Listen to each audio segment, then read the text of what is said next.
So you're going to sit for the paper one soon and you're panicking. Stop. Don't panic. You have time. In this video, I'm going to go through with an example of how you can plan and practice for the IB Lang & Lit HL or SL paper one. Let's get started. This is the practice essay, Eve Wiseman's paper one practice.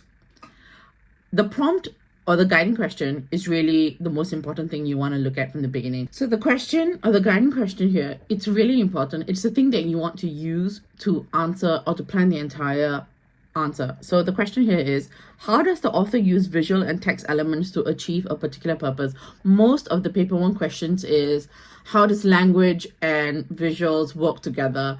How does diction and typography, it will never be that specific, but how do the visuals and the language work to achieve a particular purpose? So those questions, sometimes they give you like a font, photos and language question where they give you 3 things. That's perfect. Those are the good questions because you basically divide up your essay, 1 paragraph on font, 1 on visual, and 1 on language. But this question is visual and text elements, so you can do the same. You can do 2 visuals, 1 text, 2 text, 1 visual. If they ask you the question of how do they work together, or how do they impact each other, or a question which is really about how they come together, you need to write a paragraph at least on how they reinforce each other. Okay, but for now, let's go through this. And we're using Eve Wiseman's paper one practice. Worried about rent, spare a thought for your poor landlord. So the first thing you want to do is read.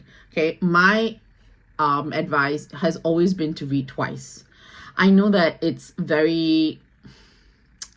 panicking, you're stressed, you want to get writing immediately, and that's really where most students shoot themselves in the foot. You actually shouldn't write very quickly. Read first, read twice. Do not even think about how to answer it until you've read it twice, because the first time you read it, it's like you'll get a basic understanding. Your first time you read for message, contention, purpose. The second time you read is when you pick up things like stylistic devices, persuasive devices, the use of how the photos reinforce the message, things like that. So always read twice, give yourself that time, and then start planning. Okay, so now how do you start planning? These are the following things you need. So visual and text, right? Let's talk about this. Contention, purpose. A lot of students think of purpose as just, as the contention or the message. They're not. They're all different things, okay? The contention is the main argument. The contention is the main argument. The purpose is what the author wants the audience to do. Think of it that way. What the author wants the audience to do. So with that, you want to think of action verbs, which is to critique, which is a verb that we use a lot in paper 2. So to critique, to investigate, to review, to I can give you a set of other verbs when you need it, but for now we'll just leave it at that. We do, after all, only have 48 hours before your exam. So this is how the plan should go, or how you should make it happen. Okay, so you've got your contention, you've got your purpose, then your argument 1, or your topic sentence. Author uses what to do what. Uses satire to highlight the crippling housing crisis. Then device 1, device 2. This is all you need for your plan, because you want to analyze when you're writing, not when you are planning. Okay, same thing. Next, argument 2. Topic sentence. Author uses what to what. Let's try visual this time. So author uses photo of homeless person to create sympathy for homeless amongst the audience. Now you're thinking, oh yeah, I need an audience. You're right, you do. Okay. I actually always tell my students to come up with 3 audiences. So stakeholders is always an easy one. And if you're giving an article, the perfect easy one is really simple. Readers of the journal. That's easy. Stakeholders, think of 2 here. Landlords. And lastly, anyone concerned with the housing crisis. Here, because the article is specific to Australia. Wait. No, it's English. Sorry. So it's specific to England, right? So anyone concerned with housing crisis in England. The 3 different audiences, you might not always use all 3, but the 3 of them will help you to be able to craft purpose, because the purpose of her using satire is to really criticize the housing crisis and landlords. But when she's doing that, her audience aren't landlords. Her audience are the people who hate landlords and want to make fun of them. But when she wants to build sympathy in her audience are the landlords, because she wants these people to think about the rental crisis and treat their renters better. So when you have different audiences, you can make a very distinction between different purposes within an article, and examiners would like that. You do the same for an argument 3. It can be visual, or in this piece, it only has 1 visual. So I would suggest use a different argument. Now let's talk about something that, how do you analyze the photo? Okay, so, or the visual, that's really important. Okay, so there are a few ways around it. I like to use the start one place, go around, and end up back here while planning. In the case of the paper 1 practice with that photo, I would start at the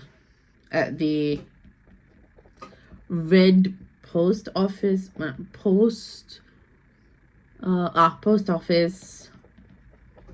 building structure, yeah, and then go around, think person, the cushions, the comforter, hard pavement, and then the cardboard, and then coming back. You don't have to use everything. You don't have to use the colors. You can use the caption. I do think like using the caption is quite useful, because even though the caption is likely not visual, because it is a caption explaining the visual, you get away with it. You can use it under visual language. In this case, the caption's a statistic, which is great. So that's the easiest thing to explain. But let's talk about photo itself. How do we analyze the visual or the image?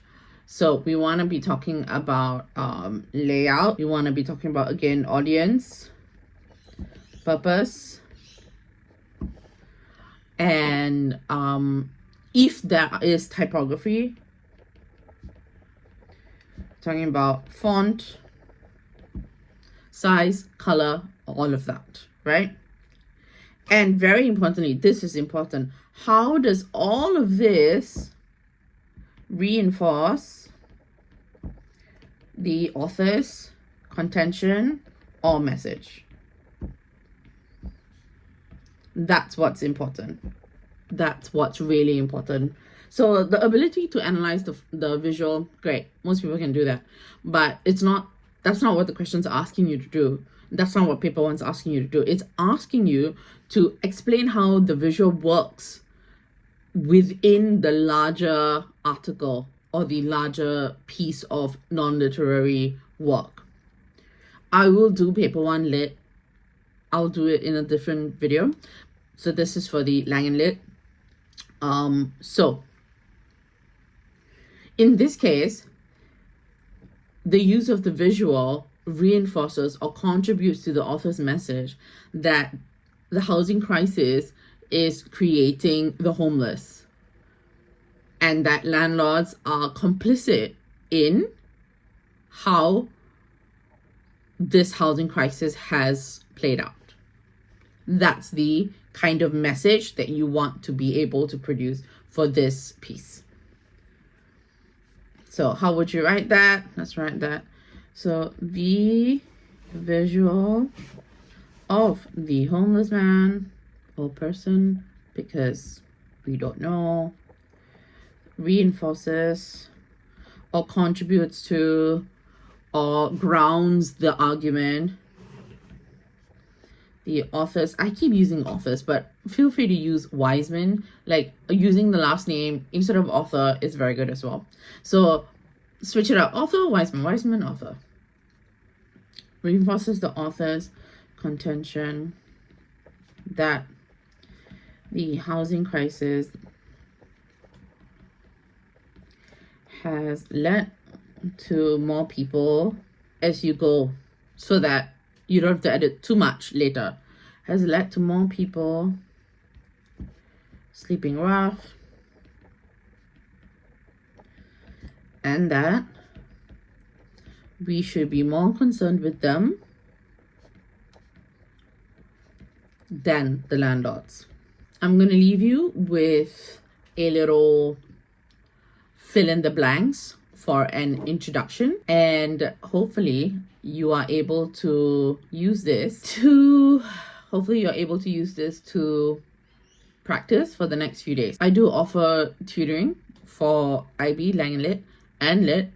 All of my students who have done SLHL, Lang and Lit, and Lit have gotten a 7. So you will be in good company. But feel free to reach out either through the video, leave a comment, or on my tutoring website. Even a little bit of help is always help. Now let's write a sample paragraph, right? We need text type or form, title, author, contention, purpose, examples of visual, and what was the go back to the guiding question. I always go back to the guiding question. Visual and text elements. Yeah, that's it. All right, let's try it again. The op-ed by Eve Wiseman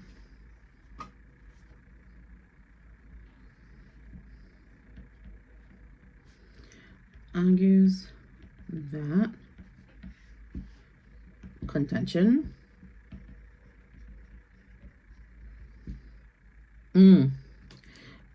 then entitled title she uses and to convince the what to, so let's drop that in, right? She uses text, visual elements. So this could be satire, this could be statistics. So maybe I'll write it like that. Satire, stats, and photo to convince the British public, or whoever is the audience we talked about, British public, landlords, readers of Guardian,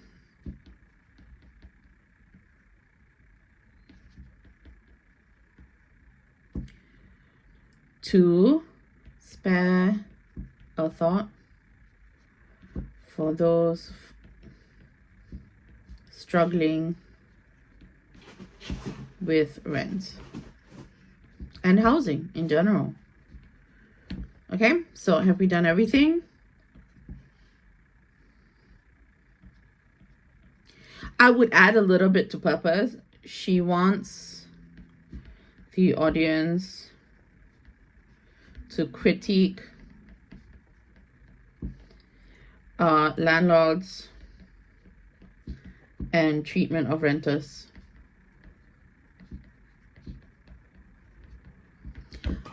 Like a final purpose. Practice. Use this format and keep practicing. If you want to write a few things and then you want to tutor for half an hour, for an hour, feel free to reach out and we can just do that.